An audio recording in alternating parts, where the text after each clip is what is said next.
Hello and welcomes back everyone, AnthWolf here with even more Pillars of Eternity. I switched out some of the equipment that Connor and the Grieving Mother had both equipped. We have a quick look at her now. We've borrowed Connor's turban just to increase her intellect again. Not very flattering, but a bonus to our attributes is a bonus after all. We've gained a bonus to our maximum endurance. We have equipped her with some medium unique armor. It's not great, but I say if we find some unique leather armor, because she was wearing some at the beginning, well, some light armor I should say. Otherwise we could try to enchant some ourselves, but as I say, to enchant to the best armor, which is superb, we need that Adra Dragon Scale, which we now know where one is. We just can't really defeat it, but that's fine. We've given her plus 10 deflection, give her those braces. The Ring of Eternal Funding, because it's always handy. And Gorn's Pledge, which we don't normally use, but it's there and it might give her a slight bonus. We've given her 2 unique weapons, Drone and Spring. An extremely accurate one-handed dagger. And the Good Friend Crossbow, which again has a coordinating ability, plus 4 accuracy, plus 25 damage when attacking the same target as an ally. And it grants Holy Power, which I didn't know what it was till I had a look in. Holy Power creates a zone of divine favour, increasing might by 3 and resolve by 7 for 30 seconds, and it can be used 3 times per rest. So that might suddenly come in handy. We've equipped her with a crossbow for the moment, mainly because we may want to keep her in range. Of course, using the dagger means you could probably generate her focus faster. I think it's per hit you regenerate your focus. And the crossbow is a slower firing weapon. Yeah. Or a slower attacking weapon, I should say. So, that's her sorted. We'll see how it goes in this party. Let's see if we can have a conversation with her. Indeed. Your mind comes bearing questions, Watcher. Indeed, I had questions for you. You addressed me as a Watcher when we met. Do you know what a Watcher is? There's a slow chill, and for a moment it seems like she's going to fade from your vision, as if she can't bear to be seen. The title came unbidden. I do not know why I spoke of it. Yet it seemed the right mantle, a familiar one. Yet I do not know from where it came. If I have given offense. If I've given offense, forgive me. You would know more than I. Why are you afraid? I do not know. It is an old feeling. I do not know where it stems from. It is a word that arose when you saw me. It is said Watchers see much that others do not, and I have been hidden from the eyes of others for some time. Fair enough. Let me ask you something else. How is it that no one can see you? Their eyes see me, but their minds will not remember past the call. Call, you say? My face is like the call of a newborn, hiding the face beneath. And for my body, I am able to wrap myself as a mother cradling her child. I am here, as you see me, but to them, their eyes see only the cloak that I wear, a peasant mother, dirty, shabby, not worth knowing. As a Watcher, you see more than others. To the eyes of most, I am as unseen as the spirits you share memories with. How is it that you are able to affect minds? I divert the flow of their senses down a different path, to a place easily forgotten. It is not unwelcome when one does not desire the presence of others. The surface of their mind register a figure, but the memory slips away. They see a woman, but there is no desire for conversation, no desire for any questions, and I have none to ask. I want to discuss something different now. When we first met, how is it I was able to enter your dream? I do not know. What do you speak of? If you were in my thoughts, I could not feel your presence, nor do I know what you saw there. As she speaks, you suddenly feel an odd sensation in your mind, as if walking in her thoughts would be as if walking down a back street of merchant stalls. The claustrophobia of wooden shelves and canvas tops made less oppressive by the sheer number of enticing vials and bottles that stretch out to the sides of you. You suddenly realize that whether she permits it or not, you could enter her dream and observe it without her knowing, and in response your hand twitches. There is the feeling you could simply pick up a vial, taste it, sample it, and keep the memory as your own. And suddenly you find yourself back in her, your present thoughts, though you were away for but a moment. She seems unaware of your diversion of thought. It may be one of your gifts, an ability to walk in memories as easily as someone walks upon the ground. May I try again? You feel us nod slowly. My mind is open to you as it was before when we met. I could not stop you if I wished. That's true, but I am a nice guy. I would not want to impose. I seek your permission. My memory is not as it was. Much has been forgotten. If you would walk my thoughts, I have nothing hidden. Perhaps you may learn something that will strengthen you, a clue to what has caused this terrible burning in the fields of souls and halted Barath's wheel. Her mind gives way, your passage almost unnoticed as you enter her as before, circling the memory you shared when you first met. And suddenly you are calm. This is similar to what was before. You are on the plateau, almost the height of a tower, several stories high. The plateau is like a table lying beneath a clear sky, and beneath the plateau, surrounding it in all directions, a forest hazy with mist, although whether it is actual mist or distance, or recollection. The plateau is soaked in the sun, and the rock beneath you is rough and warm. The sky forms a cradle around you, and you feel different. Not disembodied, but you feel your body, your physical contours have changed along with the surroundings. Yes, we've seen this before, so I'll feel free to pause, but unless something new is different, I will not continue.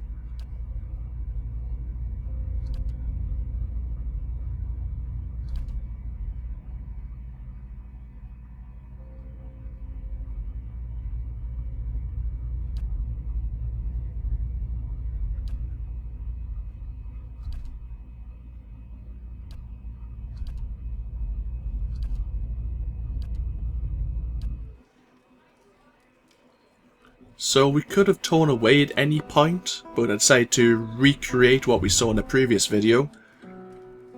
We return. She seems unaware of what you've seen or that you've entered her memories at all. I walked again in your dreams, thoughts, and I believe your memories. A mixture of curiosity and fear wells up between you. She raises her left hand, the chiming on her wrist quelling the rise within her. She is frightened, but curiosity anchors her. And what did you see in my memories? I would hear you speak of them. The dream, the memory I saw upon meeting you. It was you helping give birth to a child. There is silence, and your breath falls still. You hear the faint cry of a child in the distance. A newborn child, almost exactly like what you heard in the dream. As you listen, the grieving mother raises both her hands, as if weaving, her wrists chiming as she does so, in a semblance of the gentle turning she provided while the newborn was crowning. To your surprise, you recognize the motions and the words from the memory even as they are new to you. As she weaves her hands through the air in front of you, the child's cries grow still. Yet the sound of chimes weaves almost hypnotically into your thoughts. The sky seems sharp and clear, and you feel as if you are towering over your surroundings, as if kneeling atop a great pillar, just as she did in the memory. To your surprise, the grieving mother falls as if strings were cut, and her knees crack hard against the ground. Her hands never cease moving in the air, the chimes echoing her movements. In a ragged voice you hear her speak. Her voice is that of a much older woman than the one before you, harsh, almost desperate. Tell me what you saw. Show me what you saw. Where were you? Her eyes, now terribly sharp and real, are filmed white, silver white like Adra.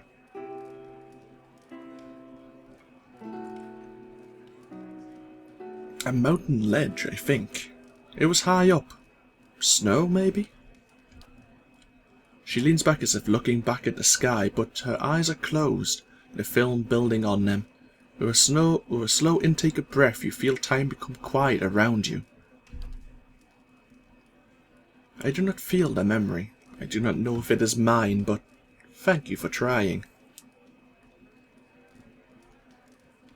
Could we talk about the birth memory again? Maybe help you recall it?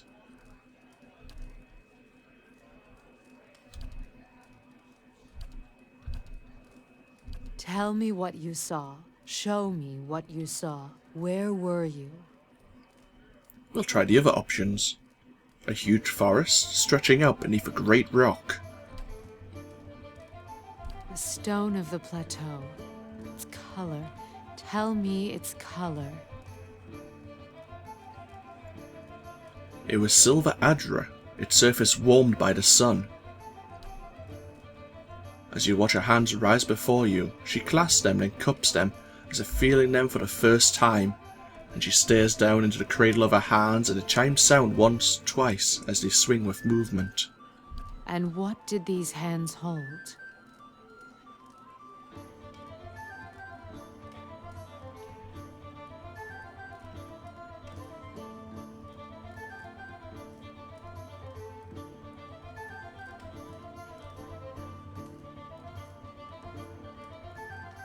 What did her hands hold?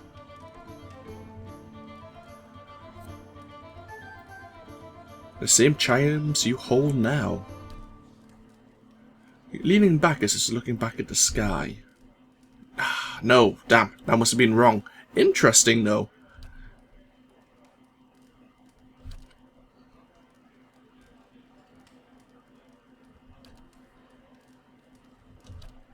Tell me what you saw. Let us try again. And what did these hands hold? I don't think she held the mother. I am not sure. There was a child you were bringing forth in your hands. I don't recall. There was a sudden intake of breath, and then a release. Her eyes blur closed, forming into slits, but in the brief glimpse you have of her changing expression, the rippling pain in her features seems to have smoothed. She swallows once, twice, and then you feel her once again in your thoughts, the rasping husk of her voice swallowed and drawn within her. It was the birthing bell you saw. Has it been so long? Have I forgotten so much? With the words comes a river of impulses, thoughts, as if loosened from a breaking dam. And as your mind wraps the impulses into words, you realize it is her muscles and her hardened thoughts relaxing and breathing again. There is such an intensity you almost want to step back from the flow, but you find a wave of impulses causes questions to float to the surface. Among them is a name. Watcher. What is the birthing bell? It is a plateau formed of the spirit stone Audra. At its top is set a great bell, cradled in the reaching arm of the plateau. It stirs in the wind, and it sounds for leagues when struck by kith hands. In distant times, the great bell served as a Glanfathan watchtower, perhaps. Why they abandoned it, I do not know. Other men came in time, settlers, and claimed the tower as their own. I, in turn, claimed it from them. The pillar became a cradle where I could draw new souls into the world. In your memory, you were helping a woman give birth. Yes. Yet, I believe you only saw a small part of the birthing ritual. It is not all in a moment, nor in a day. It is a journey of many years between the child, the mother, and I. There was much I could do to aid the mother, though some sought the physical comforts of ritual to steady their thoughts, even Adra from the bell. Others would seek advice, words of counsel for the days ahead. I was able to provide draughts, tinctures, and a reading of the child's spirit, all to strengthen the mother.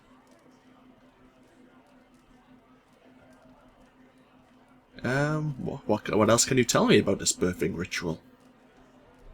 The ritual was one of many steps. It took many tens of years to carve them, but always the child's thoughts were there to guide me from the moment it began to awaken, to the 3 seasons within the mother, to the birthing day, and the years to follow. The child's thoughts, that is where it began.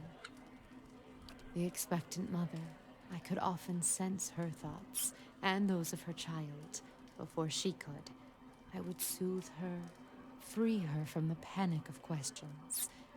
I would sound the memory of the birthing bell atop the plateau in her mind, letting the memory of the vibrations fill my thoughts and hers. Often, the child's soul could hear it too, so the sound of the bell echoed in the mother's thoughts. You sense the mother's thoughts? Sharing memories and thoughts can bond lives together, as can hardships, and most of all the sharing of what is familiar. The bell itself provided shelter for such thoughts, opportunity to see deep into the crevice, hollows in the rock where one would find shelter, clefts where you could feel the Adra all around you. Such shared images can bond souls even tighter and allow them to draw strength from each other. You mentioned the ritual lasted years. What would happen after the birth? Once the pain is channeled away and the mother and child breathe again, I sound the birthing bells on my wrists and allow the mother to hear the child's thoughts, the ringing echoing in each other's thoughts. And when the feelings meet, that is when I weave another memory and leave it tied in their minds.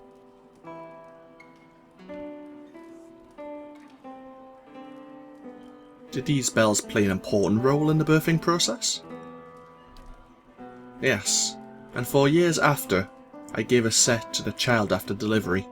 It is a reminder of the memory of mother and child shared. As the bells coaxed the child forth, so did they accompany the child onwards, fastened about the wrists to care for him in mind and body. There is no magic in it except the magic of practicality. If a child sought to leave their cradles or escape their cribs, the mother would know through the warning of the chimes alone. At times, if the bond was strong, so would I. If not watched, children, much trouble may be had from tiny hands.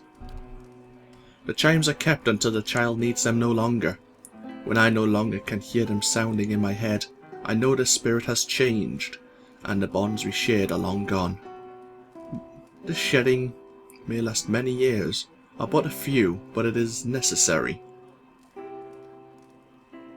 You're telling me you watched over the children for years after their very birth?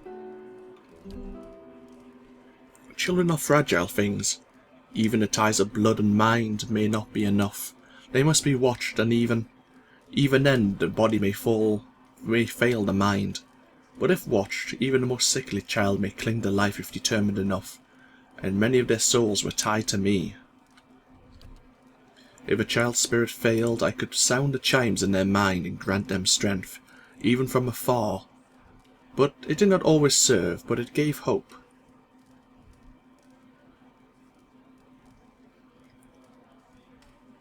It sounds like you've seen tragedy too. Enough to never wish to feel it again. In the times before the bell, children who died were cast upon the waters of the lake beyond the bell, sometimes while alive if their paths and futures were deemed weak. It was a different time. Children were treated carelessly. Those times are the past. I have other questions about this bell of yours.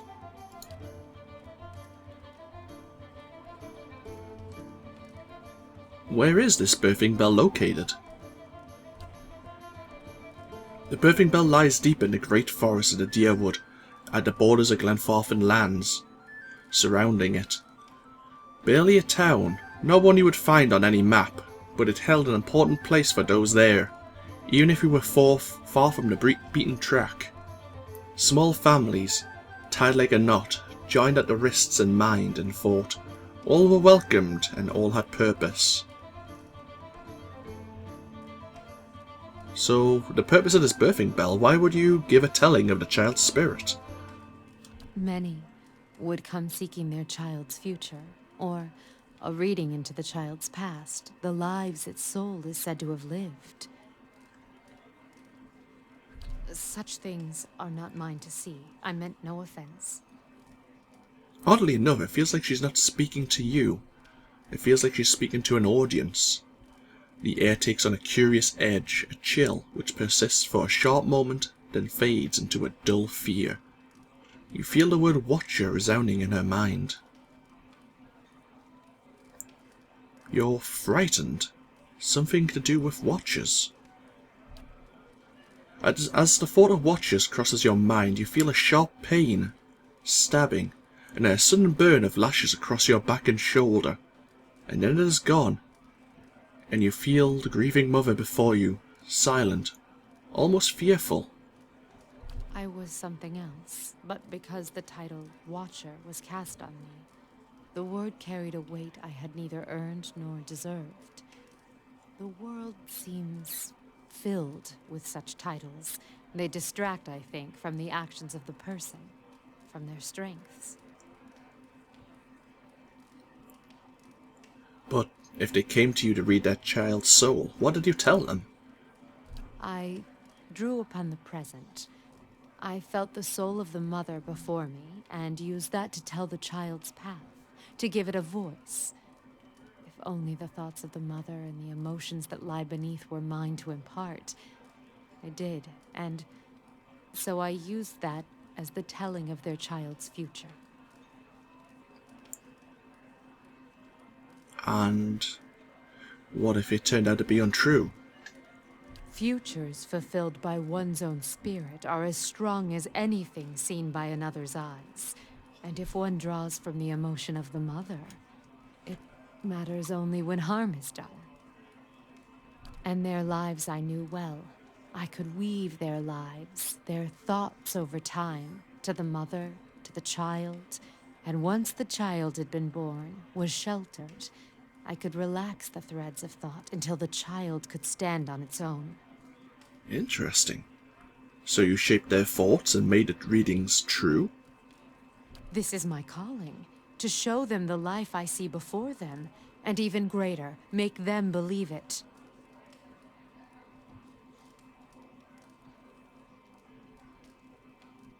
That is not what a Watcher does. We do not shape their minds, we see them as they are. Even the most strongly worded tells may not be enough to save a child and allow it to be born. If I have the strength to strip away the stem of a mother's spite to expose kindness, weave nurturing from disdain and neglect, then that is my calling. And with the weight of Watcher behind my thoughts, these tells gain strength. Strength I never possessed on my own. They believed. And what they believed became the truth. With each child that was set upon that path, the title of Watcher became stronger. You must understand, without such weight upon my words, many lives would have been lost, drowned, cast in the lake beyond the bell. Now the trail to the lake is lost and reclaimed by the forest, as was meant. A Watcher was not there to look over us, but it was a Watcher that saved them. And with a Watcher's strength, children were born, were cared for, and grew strong. Right. So as a cipher, she was mentally guiding or shaping how the parent and child would act towards each other, I suppose. As you said, if the mother was going to be neglectful to the child, she prevented that. And like for years onwards, even after the birth. I see. What use is a frightened will when a spirit is at stake? Would you let the fears of a mother end her newborn's life? You felt it in the memory, the weight of it. the importance of the child's life. It was a memory we shared. That memory. It's not the truth, is it? And suddenly there was a rasping cry across your consciousness. She raises her hands and you see the chimes draped from them. Yet they make no sound as she moves. A greater good was done, and children were saved. It is a choice you may be forced to make one day. And when faced with it, you will make the same one.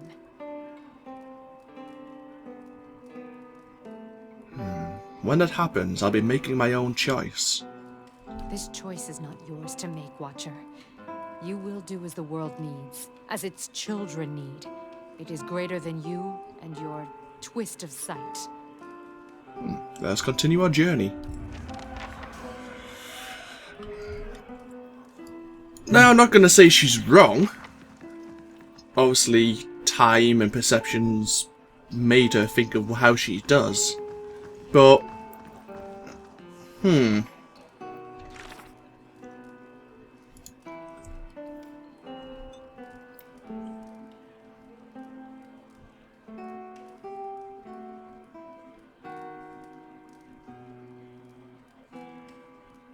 memory, this is talking about obviously the Grieving Mother. The memory of her vision involved a place known as the Birthing Bell. It was clearly of great significance to the Grieving Mother. Perhaps she can tell me something that happened there and why it is important to her. The Grieving Mother was a midwife at the Birthing Bell, and she used to read the souls of unborn children. However, she admitted that such readings were often fabricated based on the expectant mother that wanted to hear. She clearly thought she was doing these women and their children a service, but she wasn't inclined to discuss the matter further at this moment. Perhaps she'll open up more as the journeys continue. Well, it was certainly awkward of us. We can't really tell her that what she was doing was wrong. She believes we will make a choice for what she calls the greater good. When that moment comes upon us, maybe we will.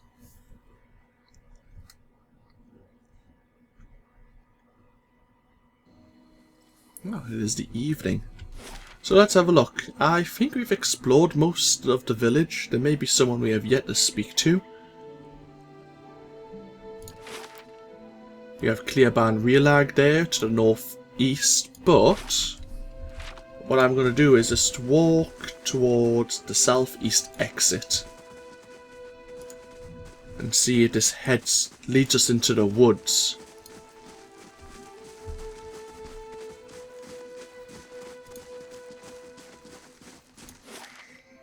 No, the Diefford Crossing. What we'll do is we'll end this video here. I didn't realise that speaking to the Grieving Mother would take so long, but we did have quite a bit of a backstory to discuss with her. And when we come back, we'll head into Diefford Crossing here. We want to try and find out about this ogre and how it ties in to, what was his name? Trigil. We do know there's ruins beneath the tower, and that he's very determined to keep anyone away from them, and how it may relate to Lady Elise. And somehow the quest also related to the farmer, Rumbold. Certainly different. So as I say, I will end this video here. I hope you've all enjoyed. This of course has been AnthWolf with more Pillars of Eternity. And I will see you for even more as the series continues. Until then, take care. Bye bye now.